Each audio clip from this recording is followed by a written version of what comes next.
It starts with one Ring notification, one clip in the neighborhood app, one harmless stranger replayed a few too many times. After that, the whole street begins to feel like it's waiting for proof that its fear was right. That is the distortion, not the crime, the waiting, because nothing major has to happen first. No smashed window, no sirens, no break-in next door. Just a phone buzzing on a kitchen counter. A porch camera catching someone walking a little too slowly. A screenshot posted with a caption like, "Anyone know this person?" And for a few seconds, that feels reasonable. Then it spreads. That is what this is really about. Not whether cameras ever catch anything useful, not whether people should ignore obvious danger. It is about a system made of Ring doorbells, motion alerts, neighborhood watch apps, local crime feeds, reposted clips, and comment sections built to turn uncertainty into a group activity. You see it in the habits first. Checking porch footage before bed, rewatching a delivery driver because he stood at the wrong house a little too long, hearing a sound outside and opening the app before you look through the window, opening it again 10 minutes later, even when nothing else happened. You've felt this before. A man walks down a sidewalk at night. He is not running. He is not hiding his face. He is just unfamiliar. That is enough now. Someone posts the clip. Comments start filling in the missing story for him. Saw him near Maple, too. He looked into yards. Could be casing houses. The footage proves almost nothing. The comments do the rest. And here is the part that should bother people more than it does. Most of these moments are nothing. Not nothing in the sense that they were never seen. Nothing in the sense that no threat was actually there. A rideshare driver checking an address. A teenager cutting between houses. A dog walker doubling back because the leash got tangled. But once those moments enter a feed, they stop being allowed to stay ordinary. That changes the street faster than people admit. You stop experiencing it as shared space. You start experiencing it as a place under review. Cars that slow down are not just lost anymore. People standing still are not just waiting. Someone near the mailbox is not just near the mailbox. Every small pause starts leaning toward evidence. Then the language changes. Not some guy walking by. Male subject, not someone at the corner. Suspicious individual, not probably nothing. Just posting so everyone stays aware. That line sounds responsible. That is why it works. It lets people turn unease into a public service. It gives fear better manners. At some point, this became normal. A package gets dropped off late. Motion alert. A woman parks in front of the wrong house while answering a text. Motion alert. A teenager waits on a curb for a friend and glances at two houses because he is trying to figure out the address. Motion alert. The system records fragments. The feed gives them a mood. The group gives them a meaning. People call that awareness. But awareness is not judgment, and visibility is not understanding. That is the trick. The camera does not have to lie. It only has to show enough to trigger fear, and not enough to settle it. A doorbell cam catches shape before context. A neighborhood feed lets everybody finish the story together. Once enough people do that at the same time, suspicion starts feeling less like a feeling and more like proof. Around there, the system stops merely informing people. It starts training them. You learn that unfamiliarity is its own category of risk. You learn that replaying a harmless clip can make it feel less harmless. You learn that a comment thread can lend emotional weight to something that never deserved it.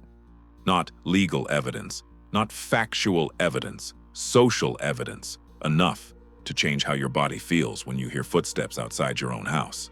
Then comes the part that is worse than it first sounded. A clip gets posted from near the cluster mailboxes.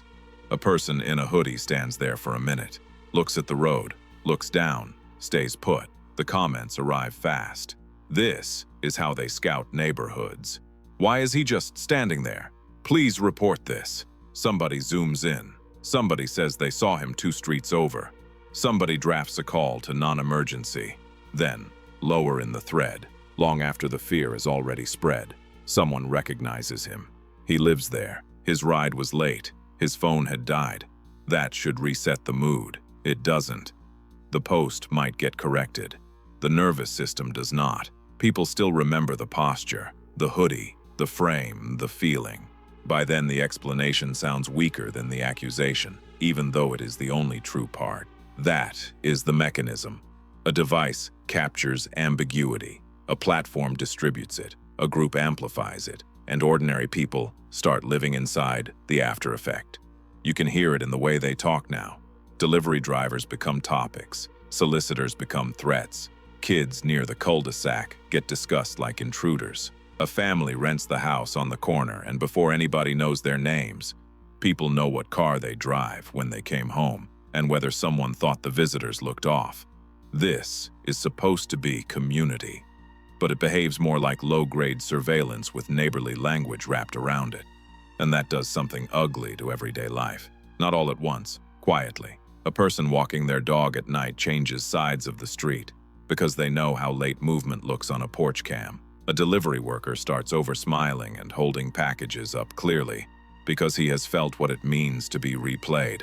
A teenager learns that standing still in the wrong place for 30 seconds is enough to become a thread.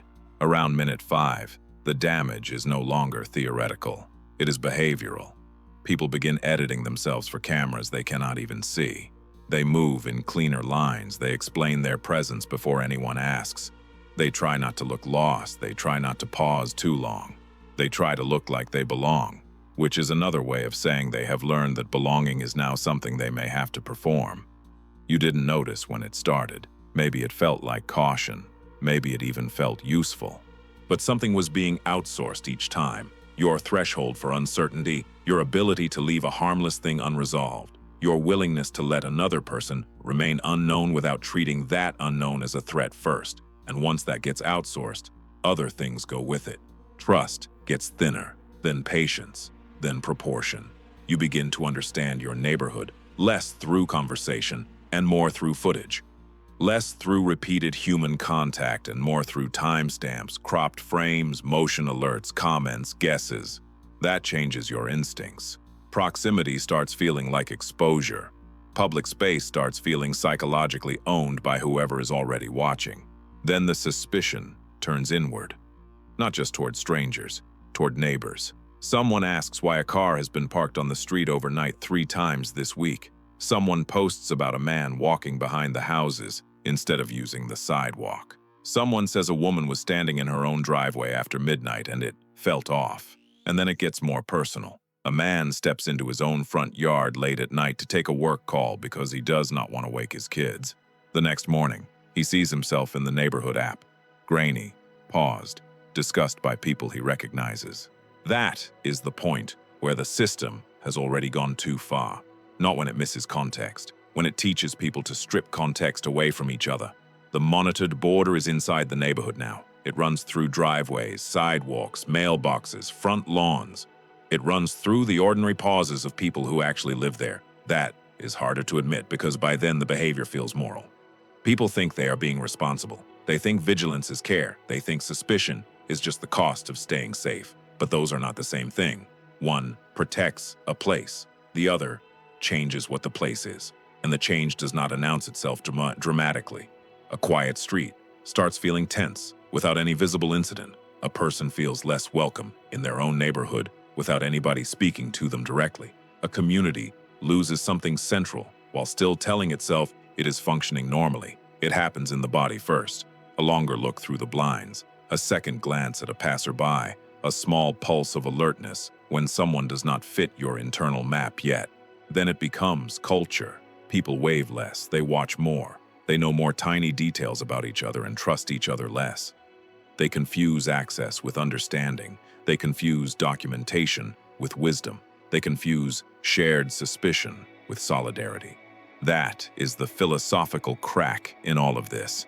A neighborhood is supposed to reduce fear by increasing familiarity. This system does the opposite. It gives people more angles, more clips, more timestamps, more fragments, while weakening the ordinary human reflex to interpret another person generously.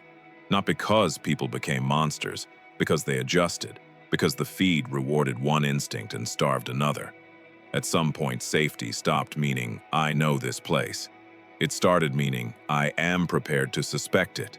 That is a different psychological life. It is colder, more effortful, more isolating.